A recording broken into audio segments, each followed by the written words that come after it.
Alhamdulillah. Istirahat Pak ya. Alhamdulillah. Bisa duduk Pak ya? Ya, monggo silakan duduk. Alhamdulillah, Masya Allah.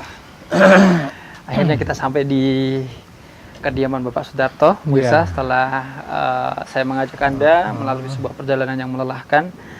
Dan tadi ya, perhatian saya tadi memang tertarik dengan tanaman obat yang ada di pelataran kediaman Bapak Sudarto, Masya Allah. Sudah berapa lama Pak? Kalau saya tuh hobi itu mulai dari masih kanak-kanak. Dulu mengobati hewan ternak, ada sapi, ada kambing. Pakai herbal? Ya, pakai herbal. Masya Allah. Kemudian? Terus setelah saya itu bekerja lalu mendekati pensiun, itu saya mengoleksi semua tanaman-tanaman yang saya jumpai, tanaman obat yang saya jumpai. Saya fokus ke situ, saya kumpulkan. Meskipun saya belum tahu detailnya, tapi tak kumpulkan. Saya punya kebun obat dulu. Nah, setelah saya punya kebun obat dulu, terus saya mulai belajar dari buku-buku hembing, dari buku-buku herbal-herbal. Pokoknya kalau saya ke kota, itu saya selalu ke Gramedia beli buku. Di samping itu juga suka konsultasi dengan ahli dokter, ahli penyakit dalam. Itu hasilnya itu saya clipping. Dan sekarang alhamdulillah banyak sekali ya Pak ya tanaman-tanaman obat itu yang berada di sekitar rumah Bapak. Dan ini juga hanya di satu tempat ini atau mungkin ada yang lain Pak? Ada di tempat lain. Ada tempat lain juga Pak ya? Ada. Di mana Pak? Masih di daerah Kulon Progo juga? Masih di daerah sini kira-kira ya 500 meter.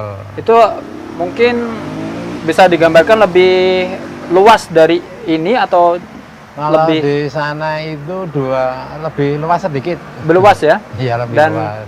Memang untuk budidaya tanaman obat saja Pak? Iya. Itu ya? Iya, tanaman obat, termasuk juga kebun kelapa. Oh begitu. Dan juga mungkin terima ini juga apa pengobatan herbal juga seperti di sini. Iya. Itu Pak ya, Masya Allah. Ya, jadi terus saya setelah saya punya kebun tanaman obat itu komplit, saya banyak belajar itu. Anak saya lulus SMA Jogja, SMA 1, SMA Teladan, itu saya tarik. Mau melanjutkan ke farmasi apa kedokteran, dia milih farmasi. Ya udah, alhamdulillah. Kalau farmasi besok tanaman kebun obat saya ini sebagai lahan penelitian kamu. Supaya diteliti sama teman-temannya, termasuk mungkin kalau ada dosanya juga ingin meneliti tanaman obat saya itu boleh. Hasil penelitiannya itu dari herbal yang saya racik secara seger. Itu antioksidannya 100% Pak. Jadi malah lebih tinggi daripada herbal-herbal yang sudah kering Pak ya? Iya, sudah dikeringkan ya? Ya, dikeringkan. Oh begitu. Itu dia lebih antioksidannya lebih kuat 5 kali. Oh seperti itu ya, Masya Allah. Baik-baik.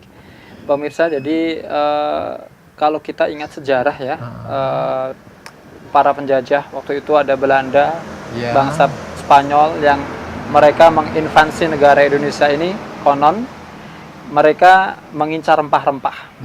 Ya, rempah-rempah itu sebenarnya yang sekarang itu disebut dengan tanaman herbal itu Pak. Nah, yang seperti ini rempah-rempah. Jadi ternyata memang Indonesia itu memiliki potensi yang luar biasa dengan obat-obatan ini, salah satunya dengan herbal. Ternyata juga lebih komplit yang ada di Indonesia Pak ya. Kalau saya mendengar siaran TV tadi malam itu nomor 2 setelah Brasil. Masya Allah, nomor 2 setelah Brasil. Dan sama Cina itu lebih komplit sini. Ya, baik.